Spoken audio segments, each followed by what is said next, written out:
आज भेटियो मेरो cute subscribers. So hello guys, welcome to एल्भिनास भ्लग। हजुरहरूलाई स्वागत छ मेरो भ्लगमा। आजको सरस्वती पूजा चाहिँ कस्तो भयो लेट्स है त। सुरुमा चाहिँ म गएँ मेरो स्कुल जहाँ मैले भेटेँ मेरो क्युट सब्सक्राइबर्सहरू। म एकदम खुसी भएँ उहाँहरूलाई भेटेर।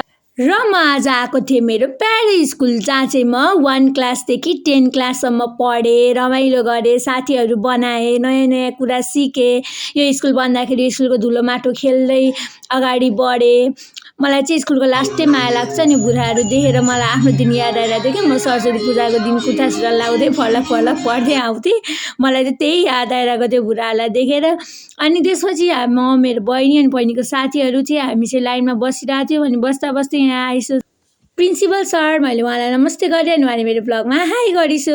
हजुरहरूको सपोर्टले नै म अगाडि बढ्दैछु। सबैजनालाई सरस्वती माताले रक्षा गरून्, यस्तै गरी मलाई सपोर्ट गर्दै गइसेला। अनि मेरो बहिनीले पनि यहाँ पूजा गरी सरस्वती भगवानलाई मैले पनि गरेँ, बहिनीले पनि गरी। अनि हामीले चाहिँ लियौँ प्रसादी, दिदीबहिनी प्रसादी लिएर लाग्यौँ अब बसतर्फ, किनकि आज हामी जाँदैथ्यौँ बसमा घर। मैले कति इयर्स पछि बस चढेको स्कुलको है, मलाई यति रमाइलो लाग्यो नि आज। सब बुढाहरू थिए अनि सबजनाले हाई गर्न लगाएँ अनि सबले हाई गरे, पछाडिको भाइले पनि हाई गर्यो। अनि त्यसपछि यहाँनिर खाएँ मैले चप अनि लाग्यो घरतर्फ। So that was a vlog guys, hope you like it. Vlog सानो थियो, छोटो र मिठो भ्लग बनाएको थिएँ मैले।